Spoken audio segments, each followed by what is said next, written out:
Hello, good morning, and welcome to the AM Sports with me, Owuraku Ampofo. Now, President of the Ghana Football Association, Owuraku, has promised to chase match fixers out of their hiding place. Now, his comments come in the wake of alleged match fixing scandal, which rocked the Ghana Premier League on the last day last season, where Inter Allies defender Hashmin Musa scored two deliberate own goals in their game against Ashanti Gold Nabwasi, alleging that he had heard there was a bet placed on that fixture even before the commencement of the game. Owuraku revealed the GFA is collaborating with the CID to ensure perpetrators are brought to the book. The integrity officer, working closely with the prosecutors, have leveled charges against some of the people who are involved, and they are currently going through the motions at the disciplinary committee level. All the players who were named in that instant case appeared before the committee last Monday. All the officials that were involved would also appear next Friday. So you can see clearly, so it's not about somebody shielding or protecting anybody. The process is ongoing, and it's important. The fact say process doesn't mean say Ghana football must come to a standstill. No, because you don't know when the educating process will end. That's why it's important to say the programs ever possible. In the other developed countries, in other jurisdictions, what cases say, but they don't stop their football and say, yeah, train, say, they take it 3 years, or say 4 years, or 5 years. So, as a case, we are saying about football. No, this is not how brands are built. This is not how brands are built. Cases will always go independent of the brands. And it's our firm commitment to weed the corporates out of their hiding places. Well, that was Ghana Football Association President Owuraku speaking on the alleged match fixing scandal. But to some more stories, Black Stars coach Milovan Rajevac says that he has selected players who have kept what it takes to end Ghana's 39-year drought to win, an Africa Cup of Nations trophy. The four-time African champions who are currently in a training camp in Qatar last won the trophy in 1982, and Rajevac believes he has enough quality to win the 2021 Africa Cup of Nations. Pripreme to nam mnogo znači i nadam se da ćemo uspjeti da odradimo dobre pripreme, da se dobro pripremimo i da napravimo dobar rezultat, to je najbitnije. I wouldn't pick those players if I didn't have full faith in them. So this is a group of players that I believe can deliver, and we will, as I already said, we will all do everything in our power to win every time we step on the field. So, and as I said, many others want the same thing. So we are here to do our best, to try to deliver, and to make everybody happy. I hope we can do that. Head coach Milovan Rajevac, but head coach of the national amateur boxing team, Owuraku, has attributed his team's stellar performance at the games to adequate preparations. Now, Coach Asare led Ghana to its first Olympic medal in 29 years, guiding Samuel Techi to bronze in the Olympic Games that took place earlier this year. Joshua Wahab says he is ready to do battle at the La Palme Royal Beach Hotel on Christmas Day. The world title hopeful defends his WBO Africa Junior Lightweight title against Tanzania's Jackson Maliyingi. Wahab is confident he can retain the title. The biggest lesson is about the preparation, how we were able to prepare and go to these Olympic Games to come with that, the only medal for Africa. That is the bronze medal that Samuel Techi got it. I think how it happens and the challenges and so many things surrounding around it, I've learned a lot in terms of how we got into this preparation by using all the other departments that we weren't using previously, like getting in a nutritionist on board, getting closer to the physiotherapists, the psychologists, and all those people. Formally, we don't get in touch with them, even though the team itself didn't have plan for that. I, being a coach, I realized that we need that, and so I made the effort to personally get contact to those departments, and they were able to come on board to help us. And I think that has bear us this fruit by getting this bronze for Ghana, and that is the past 49 years, and then 29 years for Ghana itself. Now, let's talk about the training camp. The training camp in Tokyo. We hadn't done such a thing in a very long time. Tell me about the boxers and how it affected each and every one of them.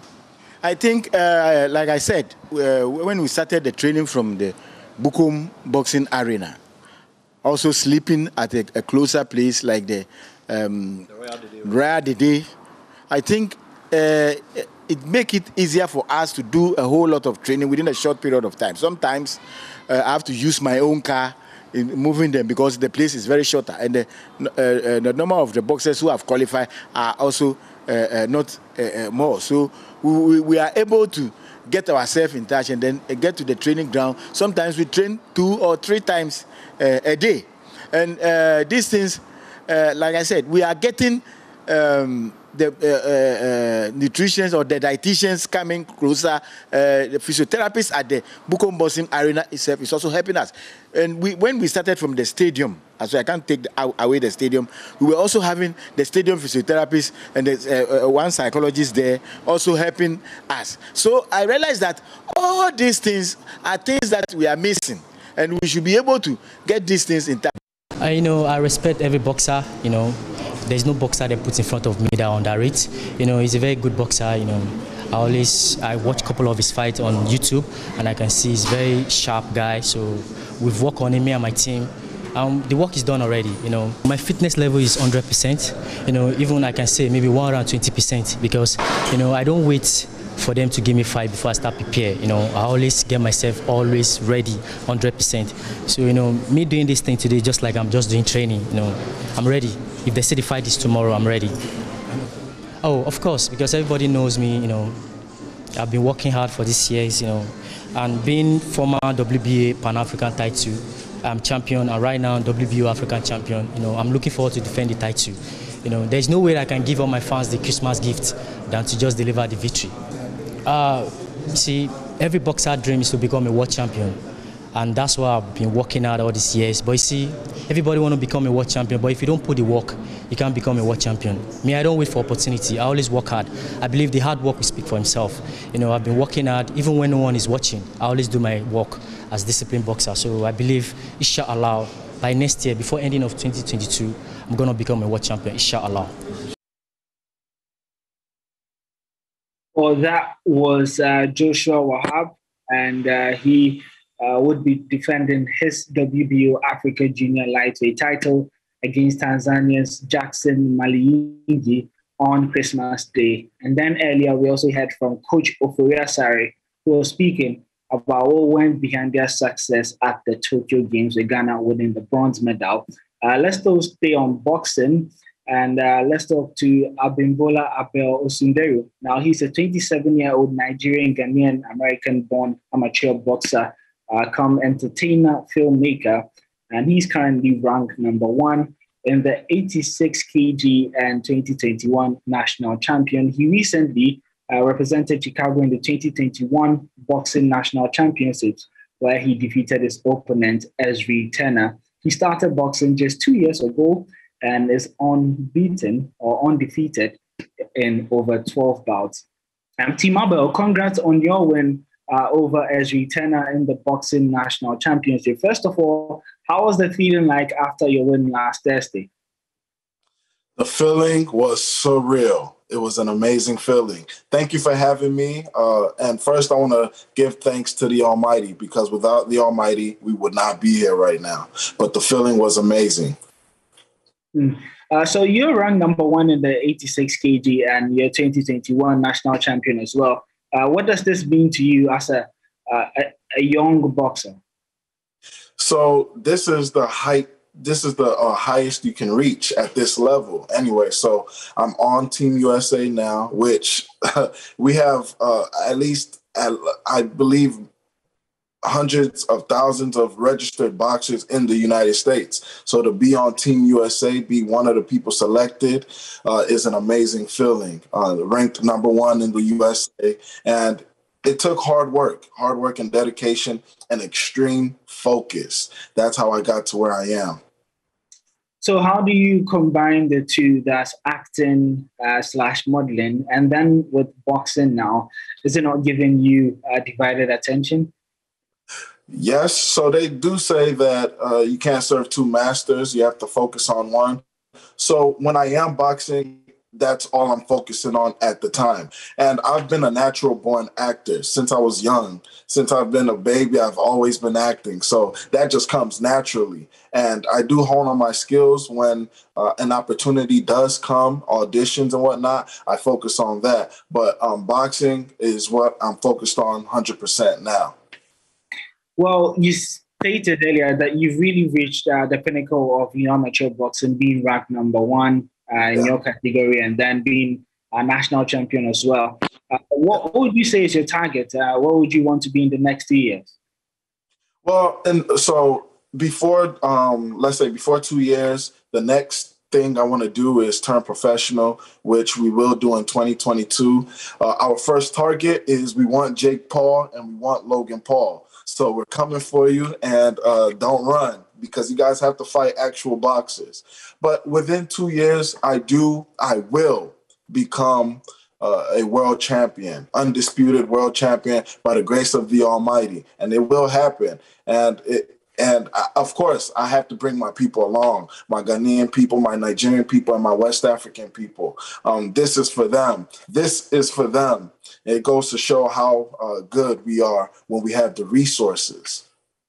You touch on the resources and, bringing your West African friends along. But would you call on African decision makers and leaders to allocate more resources to develop underprivileged talents in West African sports, fitness, and the arts, especially, boxing? Yes, of course. I think they are, and they will, and they have to, because there's so much talent in West Africa. Like I said, I'm the lowest of the totem pole when it comes to it. There's way more people in Africa, in West Africa, that have a lot more talent than me, but they don't have the resources. And with the resources, you'll see the levels that they will rise to, the new heights, the new limits that they would surpass. So I think that's very important for the leaders to allocate more resources for our people. And that will let us grow bigger, grow stronger as a nation and as a continent, Africa. Well, lastly, before you go, speaking of Africa, either Nigeria or Ghana, should any country be expecting you to come back anytime soon to establish any fund of a sort that would help unearth talents? Of course, yes. I actually plan on doing a tour in January or February. Come to West Africa and go to Ghana, come to Nigeria and do a tour and inspire people, inspire our people. It's not only through me, it's everybody. You have to look out for everybody and make sure everybody is inspired, or everybody has something that they can look up to. So I'm grateful for the experience. I'm grateful for the people that surround me, and grateful for my African people. All right. Thank you very much, Abimbola Abel Osindaro. Now, he's a 27-year-old Nigerian, Ghanaian, American-born amateur boxer, commentator, and filmmaker as well. He's currently ranked number one in the 86 kg category, and also the 2021 national champion. It was a pleasure speaking to you. But let's still stay with basketball, where local basketball academies here in Ghana have exported many talents to the US and Europe in recent years. The hard luck for this country and basketball, however, remains as many of these exported talents don't end up in the NBA or pro leagues of Europe. Hoop Dreams, the Joy Sports feature, zooms into the Ghanaian basketball academies to find out why they're still running despite many talents not making it to pro leagues.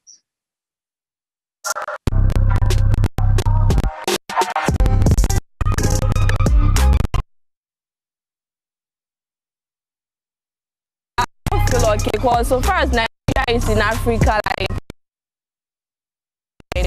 so far as they are making it, I have the hope that like Ghanaians will also get there one day. Qualify to be there, not there 18 years and reducing their age to 14 years and not the 20 years reducing their, but we have a quality players that can play national, that can stand in front of the US basketball team. It makes me feel depressed because when it's at the back of the television watching Nigeria playing the national team, even though they are part of Africans, but it makes you feel bad because you've not seen Ghanaians. When you look at the African basketball, it makes you feel bad because you've not seen Ghanaians. When you look at the African basketball African League, Ghana is nowhere to be found. We have about 8 to 12 countries participating in this, and then this is where we want to be part of. This is where Ghana needs to be known. I aim at playing the NBA or Europe leagues or represent the country in Olympics. Yeah, I wish to play in the WNBA one day. We are hoping for the best. The new president of the Ghana Basketball Association has a plan. There's hope that we can make it. I trust in God, and I'm sure that one day, if not me, one person here in Ghana will make it to the top.